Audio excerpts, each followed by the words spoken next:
ਸਤਨਾਮ ਵਾਹਿਗੁਰੂ। ਧੰਨ ਵਾਹਿਗੁਰੂ ਸਾਹਿਬ ਜੀ। ਦੀਵਾ ਮੇਰਾ ਏਕ ਨਾਮ, ਦੁੱਖ ਵਿੱਚ ਪਾਇਆ ਤੇਲ। ਉਨ ਚਾਨਣ ਉਹ ਸੋਖਿਆ, ਚੂਕਾ ਜਮ ਸੋ ਮੇਲ। ਲੋਕਾ ਮਤ ਕੋ ਫਕੜ ਪਾਈ, ਲਖ ਮੜਿਆ ਕਰ ਏਕ ਠੇ। ਏਕ ਰਤੀਲੇ ਪਾਹੀ। ਗੁਰੂ ਰੂਪ ਗੁਰੂ ਪਿਆਰੀ ਸਾਧ ਸੰਗਤ ਜੀ, ਮੇਰੇ ਵਾਸਤੇ ਪਰਮਾਤਮਾ ਦਾ ਨਾਮ ਹੀ ਦੀਵਾ ਹੈ, ਜੋ ਮੇਰੀ ਜ਼ਿੰਦਗੀ ਦੇ ਰਸਤੇ ਵਿੱਚ ਆਤਮਕ ਰੋਸ਼ਨੀ ਕਰਦਾ ਹੈ। ਉਸ ਦੂਏ ਵਿੱਚ ਮੈਂ ਦੁਨੀਆ ਵਿੱਚ ਵਿਆਪਣ ਵਾਲਾ ਦੁੱਖ ਰੂਪ ਤੇਲ ਪਾਇਆ ਹੈ।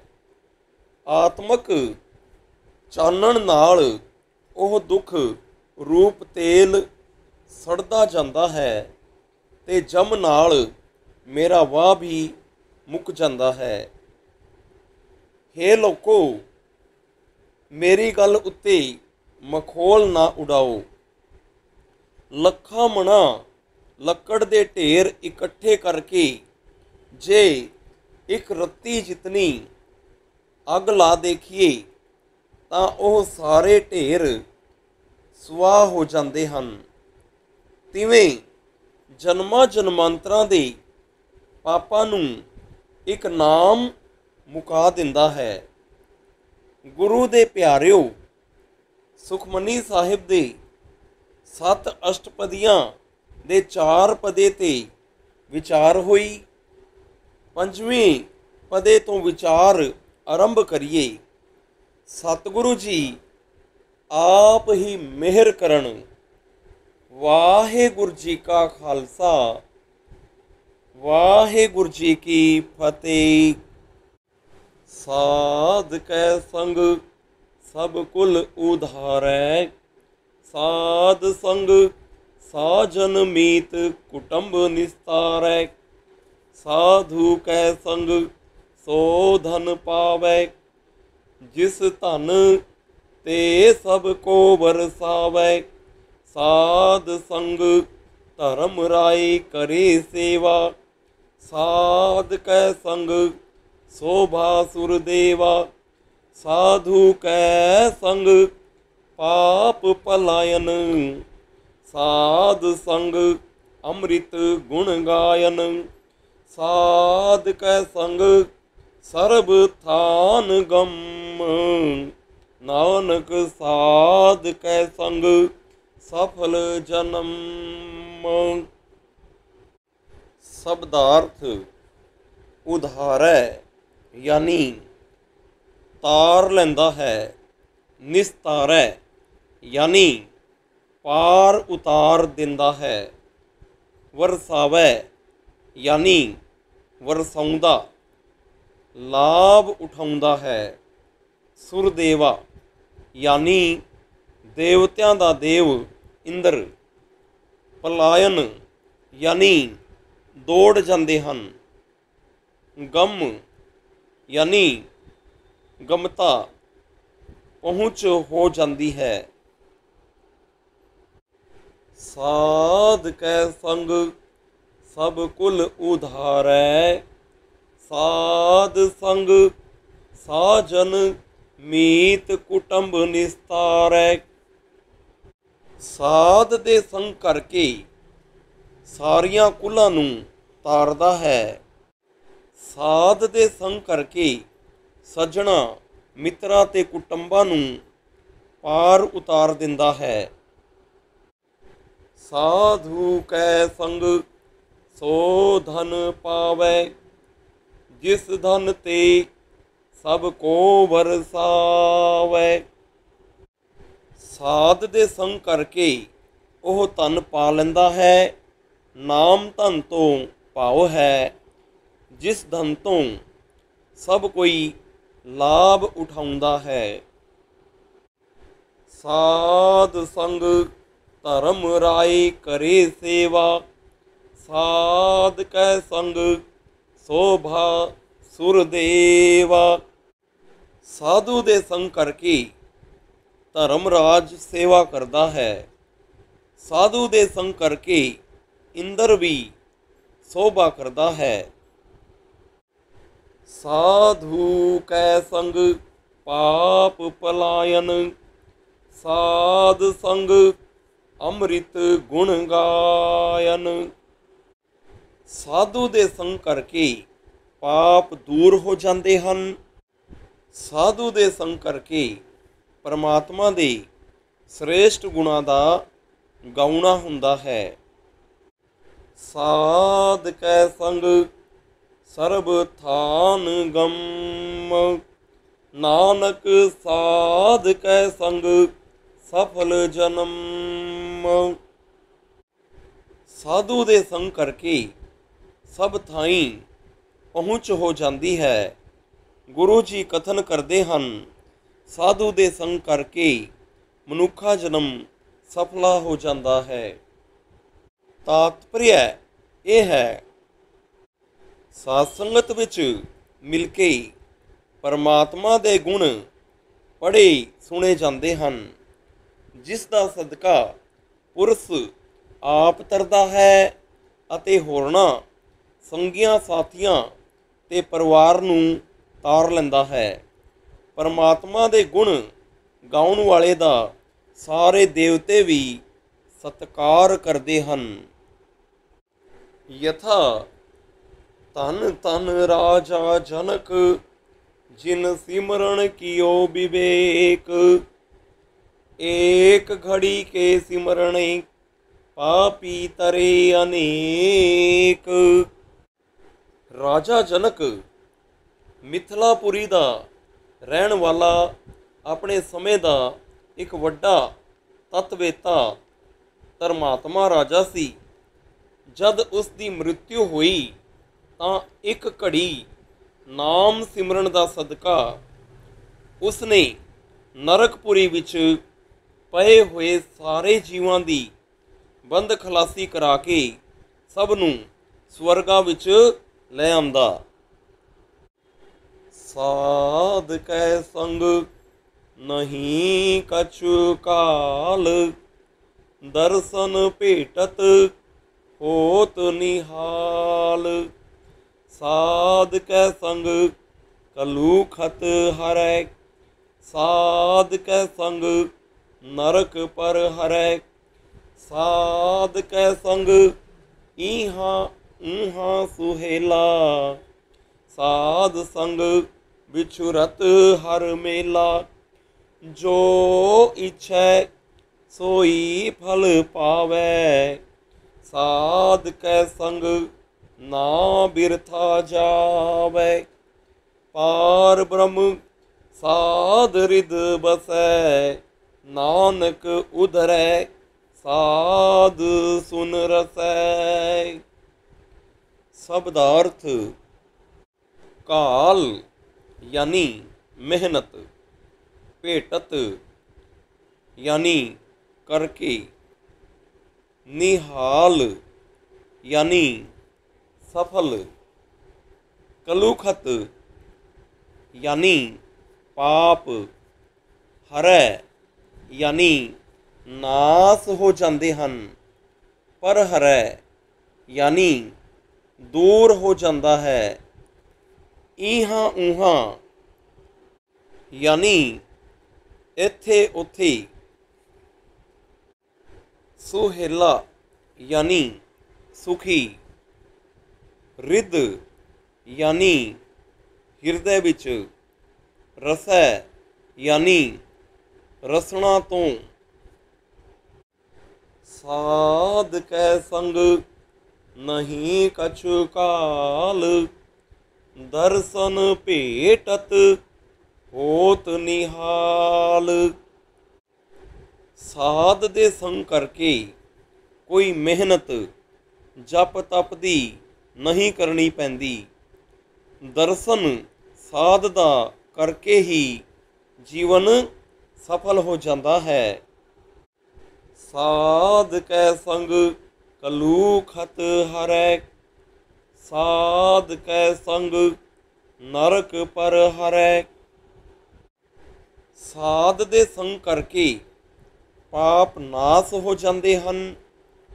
ਸਾਧ ਦੀ ਸੰਗਤ ਕਰਕੇ ਨਰਕ ਦੂਰ ਹੋ ਜਾਂਦਾ ਹੈ। ਸਾਧ ਕੈ ਸੰਗ ਈਹਾਂ ਊਹਾਂ ਸੁਹੇਲਾ, ਸਾਧ ਸੰਗ ਵਿਛੁਰਤ ਹਰ ਮੇਲਾ। ਸਾਧ ਦੀ ਸੰਗਤ ਕਰਕੇ ਪੁਰਸ਼ ਲੋਕ ਪਰਲੋਕ ਵਿੱਚ ਸੁਖੀ ਹੁੰਦਾ ਹੈ। ਸਾਧ ਦੇ ਸੰਗ ਕਰਕੇ ਵਿਛੜੇ ਹੋਏ ਜੀਵ ਦਾ ਵਾਹਿਗੁਰੂ ਨਾਲ ਮਿਲਾਪ ਹੋ ਜਾਂਦਾ ਹੈ। ਜੋ ਇੱਛੈ ਸੋਈ ਫਲ ਪਾਵੈ, ਸਾਧ ਕੈ ਸੰਗ ਨਾ ਬਿਰਥਾ ਜਾਵੈ। ਜੋ ਚਾਹੁੰਦਾ ਹੈ ਉਹੀ ਫਲ ਪਾ ਲੈਂਦਾ ਹੈ। ਸਾਧੂ ਦਾ ਸੰਗ ਕੀਤਾ ਹੋਇਆ ਬਿਰਥਾ ਨਹੀਂ ਜਾਂਦਾ। ਪਾਰ ਬ੍ਰਹਮ ਸਾਧ ਰਿਦ ਬਸੈ, ਨਾਨਕ ਉਦਰੈ ਸਾਧ ਸੁਨ ਰਸੈ। ਸਾਧੂ ਦੇ ਹਿਰਦੇ ਵਿੱਚ ਪਰਮੇਸ਼ਰ ਵਸਦਾ ਹੈ।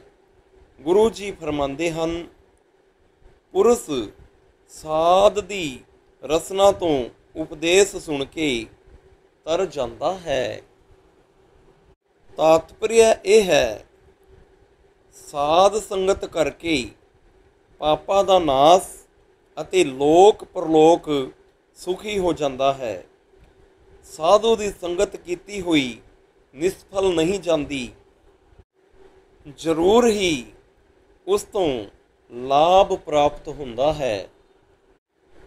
ਸਾਧ ਕੈ ਸੰਗ ਸੁਨੋ ਹਰ ਨਾਉ, ਸਾਧ ਸੰਗ ਹਰ ਕੇ ਗੁਣ ਗਾਓ।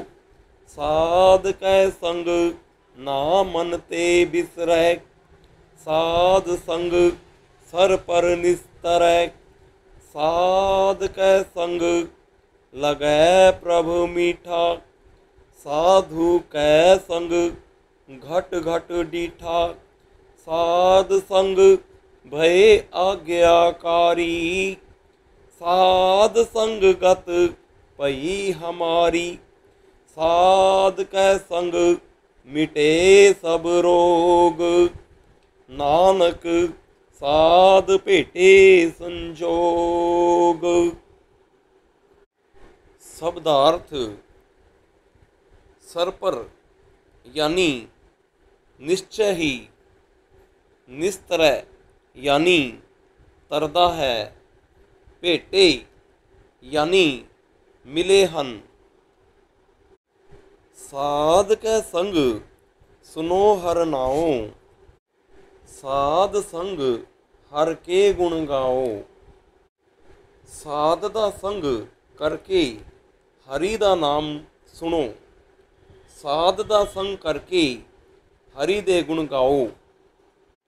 साध कै संग ना मन ते बिसरै, साध संग सर पर निस्तरै। साध दे संग करके हरि मन तो नहीं भुलदा, साध दा संग करके जीव निश्चय ही तर जांदा है। साध कै संग लगै प्रभ मीठा, साधु कै संग घट घट डीठा। साध दे संग करके परमात्मा मिठा प्यारा लगदा है।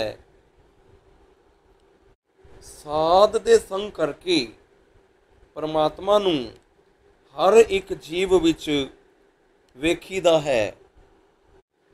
साध संग भए आग्याकारी, साध संग गत भई हमारी। साध दा संग करके ਪੁਰਸ਼ ਹੁਕਮ ਮੰਨਣ ਵਾਲਾ ਹੋ ਜਾਂਦਾ ਹੈ। ਸਾਧ ਦਾ ਸੰਗ ਕਰਕੇ ਸਾਡੀ ਜੀਵਾਂ ਦੀ ਕਲਿਆਣ ਹੁੰਦੀ ਹੈ। ਸਾਧ ਕੈ ਸੰਗ ਮਿਟੈ ਸਭ ਰੋਗ, ਨਾਨਕ ਸਾਧ ਭੇਟੇ ਸੰਜੋਗ। ਸਾਧ ਦਾ ਸੰਗ ਕਰਕੇ ਸਾਰੇ ਰੋਗ ਮਿਟ ਜਾਂਦੇ ਹਨ। ਗੁਰੂ ਜੀ ਕਥਨ ਕਰਕੇ ਦੱਸਦੇ ਹਨ, ਸੰਜੋਗਾਂ ਉੱਤਮ ਭਾਗਾ ਕਰਕੇ ਸਾਧੂ ਮਿਲਦੇ ਹਨ। ਤਾਤਪਰਯ ਇਹ ਹੈ, ਸਾਧ ਸੰਗ ਕਰਕੇ ਪਰਮਾਤਮਾ ਦਾ ਨਾਮ ਸੁਣਨ ਅਤੇ ਗਾਉਣ ਨਾਲ ਪਰਮਾਤਮਾ ਪਿਆਰਾ ਲੱਗਣ ਲੱਗ ਪੈਂਦਾ ਹੈ। ਫਿਰ ਹਰ ਇੱਕ ਜੜ ਚੇਤਨ ਵਿੱਚ ਉਹੀ ਨਜ਼ਰ ਆਉਂਦਾ ਹੈ। ਬੜੇ ਉੱਤਮ ਭਾਗਾ ਕਰਕੇ ਇਹ ਵਸਤੂ ਸਾਧ ਸੰਗਤ ਤੋਂ ਪ੍ਰਾਪਤ ਹੁੰਦੀ ਹੈ, ਜਿਸ ਨਾਲ ਜਨਮ ਮਰਨ ਦੇ ਰੋਗ ਮਿਟ ਜਾਂਦੇ ਹਨ। ਸਾਧ ਕੀ ਮਹਿਮਾ ਵੇਦ ਨਾ ਜਾਣੈ, ਜੇਤਾ ਸੁਣੈ ਤੇ ਤਾ ਬਖਿਆਨੈ। ਸਾਧ ਕੀ ਉਪਮਾ ਉਹ ਗੁਣ ਤੇ ਦੂਰ, ਸਾਧ ਕੀ ਉਪਮਾ ਰਹੀ ਭਰਪੂਰ। ਸਾਧ ਕੀ शोभा का नाही अंत, साध की शोभा सदा बेअंत। साध की शोभा ऊंच ते ऊंची, साध की शोभा मूंच ते मूंची। साध की शोभा साध बन आई, नानक साध प्रभ भेद ना पाई। शब्दार्थ तेता यानी उतना ही, बखियाना यानी कथन करदे हन, तिह यानी तिन, रजो सतो तमो। मूंच ते मूची यानी वड्डी तो वड्डी। बनियाई यानी शोभदी है। साध की महिमा वेद ना जानै, जेता सुनै तेता बखियानै। साध दी महिमा वेद भी नहीं जानते, क्योंकि नानक साध प्रभ भेद ना पाई। साधु परमात्मा विच कोई भेद नहीं है। वेद जितना साधु दा जस सुनते हन, उतना ही कथन करते हन, अगों होर कुछ नहीं कह सकते। साध की उपमा तेहो गुण ते दूर, साध की उपमा रही भरपूर। साधु दी उपमा तीन गुणा रजो सतो तमो तो दूर है। साधु दी उपमा सारे समा रही है। साध की शोभा का नाही अंत, साध की शोभा सदा बेअंत। साध की शोभा का अंत नहीं है। साध की शोभा सदा बेअंत है। साध की शोभा ऊंच ते ऊंची, साध की शोभा मूंच ते मूंची। साध की शोभा ऊंची तो ऊंची है, साधु की शोभा वड्डी तो वड्डी है। साध की शोभा ਸਾਧ ਬਨ ਆਈ। ਨਾਨਕ ਸਾਧ ਪ੍ਰਭ ਭੇਦ ਨਾ ਪਾਈ। ਸਾਧੂ ਦੀ ਸੋਭਾ ਸਾਧੂ ਨੂੰ ਹੀ ਸੋਭਦੀ ਹੈ। ਸਾਧੂ ਤੇ ਪਰਮਾਤਮਾ ਵਿੱਚ ਕੋਈ ਫਰਕ ਭੇਦ ਨਹੀਂ ਹੈ। ਤਾਤਪਰਯ ਇਹ ਹੈ, ਪਰਮਾਤਮਾ ਦਾ ਨਾਮ ਜਪ ਕੇ ਸਾਧੂ ਉਸ ਦਾ ਹੀ ਰੂਪ ਹੋ ਜਾਂਦਾ ਹੈ। ਜਿਸ ਤਰ੍ਹਾਂ ਪਰਮਾਤਮਾ ਦੀ ਪੂਰਨ ਮਹਿਮਾ ਵੀ ਵੇਦ ਕਰਨੀ ਤੋਂ ਉੱਪਰ ਹੈ, ਕਿਉਂਕਿ ਸਾਧੂ ਅਤੇ ਪਰਮਾਤਮਾ ਵਿੱਚ ਕੋਈ ਭਿੰਨਤਾ ਨਹੀਂ ਹੈ। ਹੋਈਆਂ ਗਲਤੀਆਂ ਸਾਧ ਸੰਗਤ ਜੀ ਮਾਫ ਕਰਨਾ। ਗੁਰਬਾਣੀ ਨਾਲ ਜੁੜੋ, ਗੁਰੂ ਦੀ ਉਪਮਾ ਕਰੋ। ਵਾਹਿਗੁਰੂ ਜੀ ਕਾ ਖਾਲਸਾ, ਵਾਹਿਗੁਰੂ ਜੀ ਕੀ ਫਤਿਹ।